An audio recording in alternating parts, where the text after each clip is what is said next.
এদিকে সকাল সকাল এসেছে বাবার ভাগ্নে জামাই, নিজের ভাগ্নি জামাই, তো আমাদের জামাইবাবু।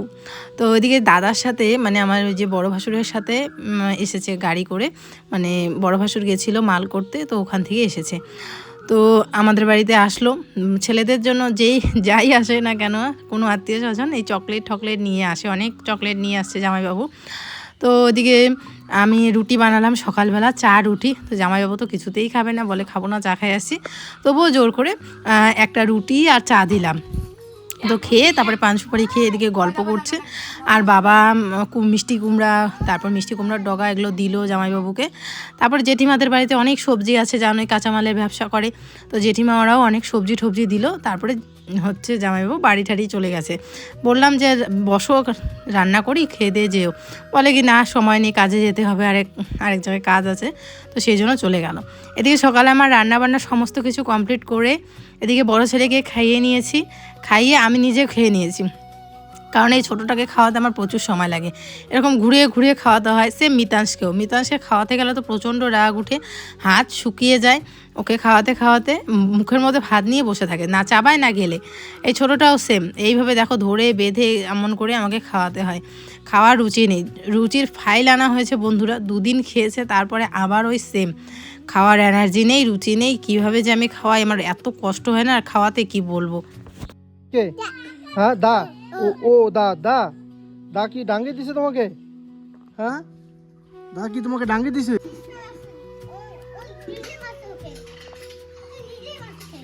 নিজে মারছে? তুমি নিজে বলে ব্যথা পাইছো বাবা? তুমি একা ব্যথা পাইছো?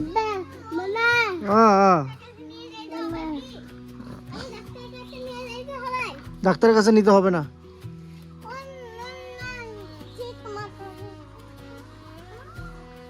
থাক যাও।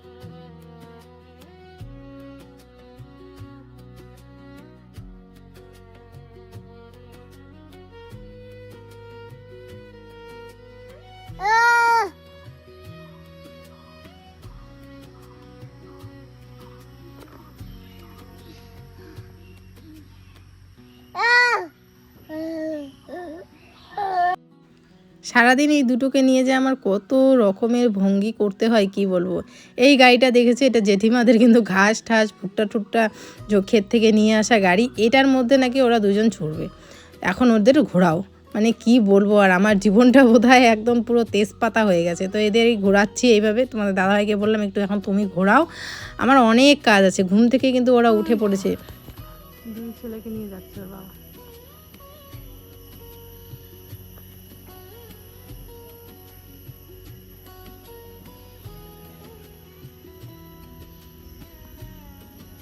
কিচ্ছু করার নেই, এইভাবেই আমাদের দিন।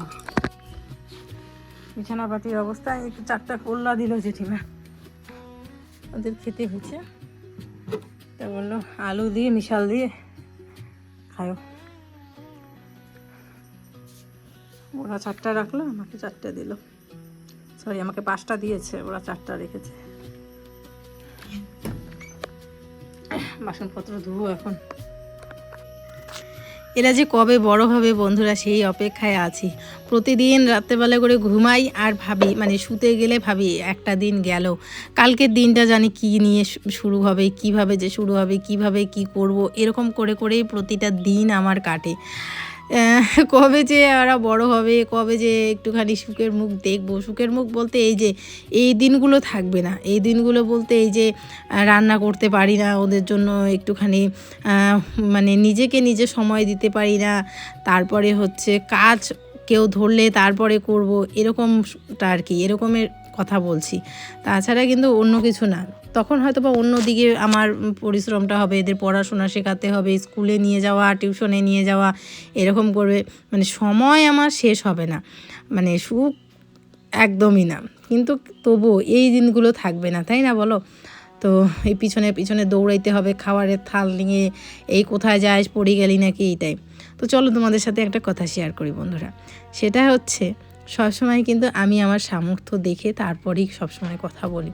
এমনটা না যে আমি যেটা পারবো না বা আমি যেটা করতে পারবো না সেটা মানে সেটা আকাশ মানে আকাশ ছোঁয়ার কল্পনা করি না। আমি জানি আমার কতটুকু ক্ষমতা আছে, কতটুকু সামর্থ্য আছে, আমি কতটুকু করতে পারবো। এখন আমি যদি মানে আমার কথা একটা কথা বলি, উদাহরণ দিই। আমার ক্ষমতা আছে ফ্যান কেনার, কিন্তু আমি যদি আশা করি এসির, সেটা তো আর হবে না। আমার যেটা সামর্থ্য, আমার সামর্থ্যভাবেই আমাকে চলতে হবে, সমস্ত দিক ভাবতে হবে। আমি কালকে না পরশু দিনের এক ভিডিওতে বলেছিলাম আমার ইচ্ছে আছে আমার 2টো রুমের মধ্যে একটা তো কাঠের খাট আছে, আর একটা কাঠের খাট কিনবো, আর 2টো কাঠের আলমারি, তারপর হচ্ছে কাঠের চেয়ার, এগুলো কিনবো, আস্তে আস্তে কিনবো। এই যে কথাগুলো বলেছি, এগুলো কিন্তু আমি শুধু হুদাই বলে দিলাম তা না, আমি জানি এগুলো আমি করতে পারবো। এটা অহংকার না, বা এটা ইসে না, মানে আমি তো জানি আমি করতে পারবো কি না, আমি আস্তে আস্তে হলেও করতে পারবো। এই যে কাঠের খাট আমি একটা যেটা নিয়েছি বক্স খাটটা, সেটা আজ থেকে প্রায় 4 বছর আগে নিয়েছি। না আমার তখন মিতাংশ হয়েছিল, না মিথিল হয়েছিল। আমার ইউটিউবে জার্নিতে এসে আমার ইনকাম দিয়ে আমি কিন্তু এই কাঠের খাটটা কিনেছি। তো এই ইউটিউবে আসার পর থেকে কাজ করতে করতে আমি হয়তো বা ভগবানের অশেষ কৃপা, তোমাদের ভালোবাসায় এতটুকু একটা জায়গাতেই আসতে পেরেছি যে আমার একটা কাঠের খাট, কাঠের ড্রেসিং টেবিল, কাঠের আলমারি কেনার সামর্থ্য আছে। যদিও বা ব্র্যান্ড প্রমোশন সেরকম করি না, অনেক ব্র্যান্ড প্রমোশন আসে, সময়ের অভাবে করতে পারি না। তবুও মাঝে মাঝে কিন্তু টুকটাক ব্র্যান্ড প্রমোশনগুলো করি, যেগুলো ছোট ছোট থাকে, 6 মিনিট, 7 মিনিট, 8 মিনিট, এগুলো বড়গুলো করতে পারি না। তোমাদের বলেছিলাম আমার এক জায়গায় যাওয়ার কথা ছিল, কলকাতা থেকে একটা অফারও এসছিল। তারপরে সবাই তোমরা জানো অনেক ক্রিয়েটার হচ্ছে আজমেরাতে গিয়েছিল, গিয়ে ভিডিও করেছে। আমার কাছে এখনও মেসেজ আসে আজমেরাতে যাওয়ার, ভিজিট করার, সুরাটে। যখন মিতাজ পেটে এসেছিলো তখন একবার এসেছিলো এই সুযোগটা, তারপরে মিথিল যখন হলো তখন আসছিল, কিন্তু আমি যেতে পারিনি। ওই যে বললাম বাচ্চা নিয়ে যাওয়াটা একদমই সম্ভব না সুরাটে। তো ওইখান থেকে এখনও মেসেজ আসে ভিজিটের জন্য, ভিজিটে গিয়ে ওখানে 4টা ভিডিও করে আনতে হবে, মোটামুটি একটা অ্যামাউন্ট দিবে, কিন্তু আমি যেতে পারি নাই। কী করব বলো? সেই জন্য আমি হয়তো বা সেইভাবে ব্র্যান্ড প্রমোশনের ভিডিওগুলো যদি আমি আরও করতাম, তাহলে আরও বেশি আমি মানে টাকা হতো, কিন্তু পারি না জন্য হয়তো বা সেরকমটা সামর্থ্য হয় না। তো এই হচ্ছে ব্যাপার।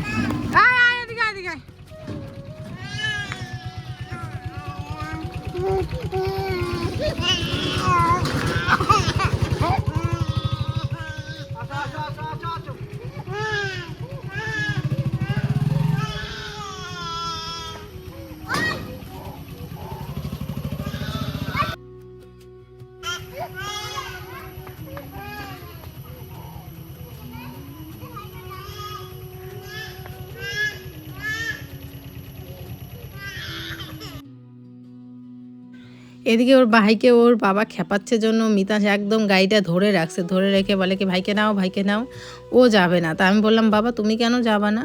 বলে আমি তোমার কাছে থাকবো, আমি মার কাছে থাকবো, সেই জন্য আমি গেলাম না, আমি মার সাথে খেলবো। আর বড়দাদের একটা গাড়ি এনেছে না, ওই গাড়িটাতে খেলবে অ্যাকচুয়ালি, ওই জন্যই ও যায়নি। তো যাই হোক, যেটা বলছিলাম, তো আমার সামর্থ্য হয়তো বা আছে, আমি কাঠের খাট করতে পারবো, সেই জন্যই আমি নিয়েছি। আরেকটা কথা বলি বন্ধুরা, তোমরা অনেকেই বলো যে ছাদ কেন দিলে না, ছাদ কেন দিলে না। তো এ নিয়ে ভিডিও কিন্তু আছে, তারপরেও আজকে এই ব্লগে বলছি। ছাদ এই কারণেই দিলাম না বন্ধুরা, আমাদের বাড়িটা অনেকটা গ্রামে, না পাশে একটা বাজার আছে, না পাশে একটা ভালো স্কুল আছে, না কোনো মানে দোকান, না ওষুধের দোকান, না কোনো ডাক্তারখানা, মানে না কোনো মানে রাস্তার পাশে হলে একটা যানবাহন তো চলবে, সেটাও নেই এখানে, না বড় গাড়ি চলে না কিছু, শুধু টোটো চলে। এই বদ্ধ গ্রামে একটা ছাদের বাড়ি করে আমার এই বাড়িটাতে কে থাকবে বলো বন্ধুরা?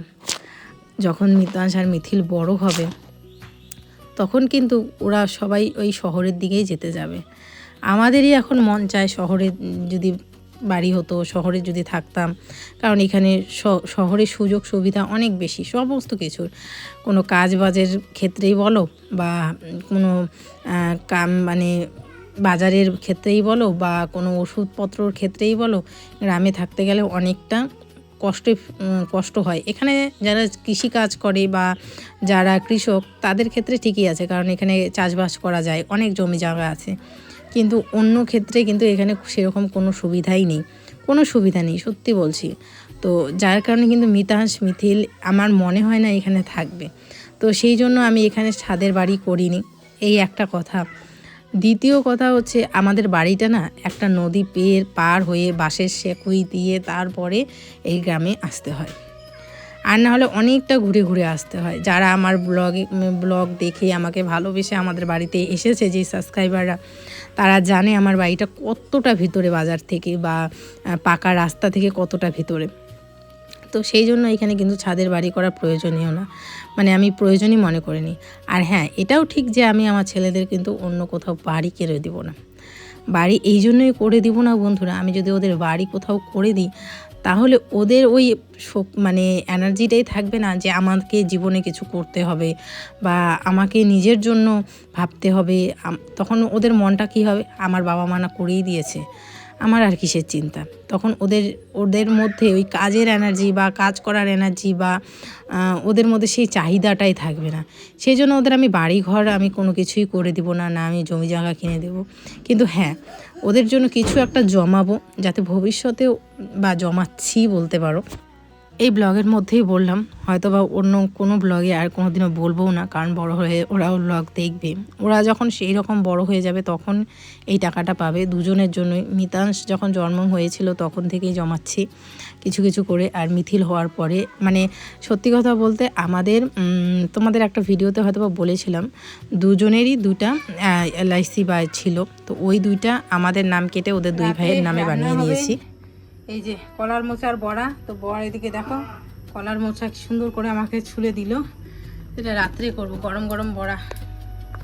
এদিকে দুধ গরম হয়ে গেছে। তো এখন না আমার প্রচণ্ড গরম লাগছে, আমি একটু স্নান করে আসি, তাহলে আর থাকতে পারবো না। মিথিলকেও স্নান করাতে হবে, ওই যে ও স্নান করবে। কিন্তু তার আগে ভাবলাম আমি আগে একটুখানি স্নান করি, নাহলে বাঁচতে পারবো না, এত গরম লাগছে। চলো একটা নাইটি নিয়ে আগে একটুখানি ভালো করে স্নান করে আসি, তারপর তোমাদের সাথে কথা হচ্ছে। কেন এখানে বসিয়ে করতাম, এতক্ষণে আমাকে ফ্রেশ লাগছে, মানে এতক্ষণ ধরে মানে আমার মানে কীরকম জানি লাগছিল। আসলে সকালবেলা স্নান করলে না এরকমটাই লাগে। সকালবেলা যদি একদম ঘুম থেকে উঠে স্নান করে নেই, তখন সারাদিন এই কাজ বাজ রান্নাবান্না করতে করতে শরীর একদম পুরো ঘেমে যায়। তারপরে না আর না কীরকম জানি ছনবন ছনবন করতে থাকে। এইমাত্র স্নান ধান করে আসলাম পুরো সুন্দর করে সাবান টাবান দিয়ে, তো এখন একদম বেশ ভালো লাগছে শরীরটার মধ্যে। মানে সারাদিন ঘাম হয় না, তো এগুলো লাগছে না। মিথিল একটুখানি খেলুক আর একটু, তারপরে ওকে একদম স্নান দান করিয়ে দেবো, পরিষ্কার করে দিব, তারপরে ওকে ভাত খাইয়ে দেবো। কালকে সন্ধ্যার সময় ওকে না স্নান দান করিয়ে দিয়েছি, তারপরে দুধ বিস্কুট খেয়ে জেঠিমাদের বাড়িতে গেছি, সন্ধ্যার দিকে ওইখানেই ঘুমিয়ে পড়েছে না খেয়ে। তো সেই জন্য ওকে আর কি পরে একদম ভাত খাইয়ে দেবো। তো তোমাদের সাথে একটা কথা শেয়ার করতে এসেছি বন্ধুরা। কালকের ভিডিওটাতে, কালকে যে ভিডিওটা ওয়ারিংয়ের যে ভিডিওটা দিয়েছিলাম, ওটার মধ্যে ভালো কমেন্ট অনেক এসেছে। তার মধ্যে কিছু কিছু দেখো, জীবনে চলতে গেলে ভালো মন্দ সমস্ত কিছু নিয়েই চলতে হবে। তো সেখানে কিছু নেগেটিভ কমেন্ট এসেছে। তো ওই ভিডিওটাতে আমি বলেছিলাম যে আমার ইচ্ছা, আমার মনের ইচ্ছা যে আমার এই ঘরটাতে আমি সমস্ত কিছু কাঠের কিনবো। কাঠের খাট তো আমার আছে, কিন্তু আমার ইচ্ছা কাঠের ড্রেসিং টেবিল, কাঠের টেবিল, কাঠের চেয়ার, ওগুলো কী বলো তো একটু রাজকীয় ভাব লাগে। তো সেই জন্য আমি কিনবো। একটা ঘরে তো আমার দেখো একটা কাঠের খাট আছেই, আরেকটা ঘরের জন্য আমি একটা কাঠের খাট কিনবো। সেখানে একজন কমেন্ট করেছে যে ও নিয়েছে না, তোমাকে তো নিতেই হবে। তো মানে কমেন্টটা দেখে খুব খারাপ লাগলো। যে আসলে কি বলো তো, আমাদের মধ্যে না এই যে ঝগড়া বিবাদ সব ক্ষেত্রে, হয় বন্ধু বান্ধবদের ক্ষেত্রেই বলো বা পারিবারিক বিষয় নিয়েই বলো, এগুলোতে আমরা না যতটা জিনিসটা বহিঃপ্রকাশ করি, ততটা কিন্তু এই যে কমেন্টের মাধ্যমে এই জিনিসগুলো মানে হয়। কারণ দেখো এই যে কমেন্টটা এসছে সেটা খারাপ লাগলো। আমি দেখো ওখানে না কাউকে উদ্দেশ্য করে কোনো কিছু বলেছি, না কোনো মানে কাউকে খারাপ কিছু বলেছি। আমি জাস্ট বলেছি যে আমার ঘরে আমার ইচ্ছা, আমি কাঠের জিনিস। এটাতে অন্য কারো নাম না আনলেই তোমরা পারতে, অন্য কারো কথা না বললেই পারতে। আমার ভিডিওতে কিন্তু আমি এখন না কোনো কারো নাম নেই, না কাউকে উদ্দেশ্য করে কোনো কিছু বলি। স্পষ্ট আমি আমার ভিডিও দেই, আমার ভিডিও তোমরা দেখো। আর দেখতে পারবে আমি কারো কিছু নাম নেই না। তো এটাই আর কি, এটাই তোমাদের সাথে শেয়ার করার ছিল। তো চলো, কি তোমার মুখটা তো একদম ভূতের মতো হয়েছে, দাঁড়াও দেখাই। কি হয়েছে, তুমি কি বালু খাইছো? বালু খাইছো? হুম, কে দিছে বালু? বাবা। এরাম তুমি বালু দিছো কেন? কে দিছে বাবা বালু? ওই যে দেখো দেখো, বাবা বালু কে দিছে? বাবা, বাবা তোমার দিকে দেখা দিছে, ভিডিওটা এডিট করার সময় দেখতে পাবে। এটা আমার জুতা। লিখে দাও, লিখে দাও।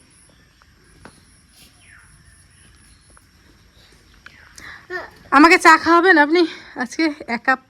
কালকেও তো খাইলাম, সকালেও খাইলাম। সকালে খাওয়াইছো তুমি চা? হুম, ও হ্যাঁ, আর জ্যাম বসছিল। বানাবা আমার জন্য? সারাদিন এই ধরনের মতে আমাকে শুধু 1 কাপ চা লাগে সন্ধ্যাবেলার দিকে, কিন্তু অবশ্যই বানিয়ে দেবো মহারানী। নিজের জন্য বানাতে ইচ্ছা করে না। অবশ্যই যথাজ্ঞা পালন করি। ব্যাট বল খেলবে আপনার ছেলে? যেখানে সেখানে স্ট্যান্ডটা অনেক ঠিক দিতে হবে। তোমার ছেলেকে আবার স্নান করাই দিয়ে হবে। করাও। গেলুক, খেললে পরিশ্রম হবে তখন। তো ওটাই, ওরা যখন 20 বছর হবে তখন সেই টাকাটা ওরা পাবে। যদিও বা ওরা পাবে মানে আমাদের কাছেই আসবে, তখন আমি ওদের দুজনকে 20 বছরে এমন কিছু দিব যাতে করে ওরা ভবিষ্যতে কিছু করতে পারে আর কি। এটা দিয়ে পড়াশোনার ক্ষেত্রে কাজে লাগাতে পারেও বা কোনো ব্যবসার ক্ষেত্রে। সবাইকে যে চাকরি করতে হবে তা না, যার যেটা ভালো লাগে, যেটা ভালো না লাগে সেটা না। আর ওদের উপর কোনোদিনও এটা চাপানো হবে না তোমাকে এটা করতে হবে, তোমাকে ওটা করতে হবে, একদমই না। তো যার যেটা যেটা পছন্দ সেটা করুক, সেটাতেই ওরা সাকসেস পাক, এটাই আর কি চাই। এদিকে তোমাদের দাদাভাই বানিয়েছে পুদিনা পাতার জুস। ইস, কীভাবে যে খাচ্ছে ভগবান জানে।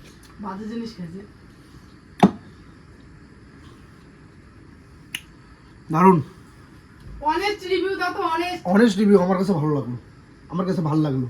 সত্যি তোমার ভালো না লাগতে পারে, হেলদি জিনিস। সকালবেলা খেতে লাগতো, আমি যেটা দেখলাম। খালি পেটে।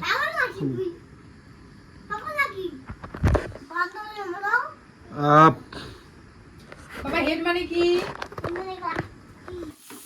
এদিকে রাতের ডিনার হচ্ছে আলু, বেগুন, একটা পটল, এই সমস্ত কিছু ভাজা করেছি, ডিমের অমলেট করেছি।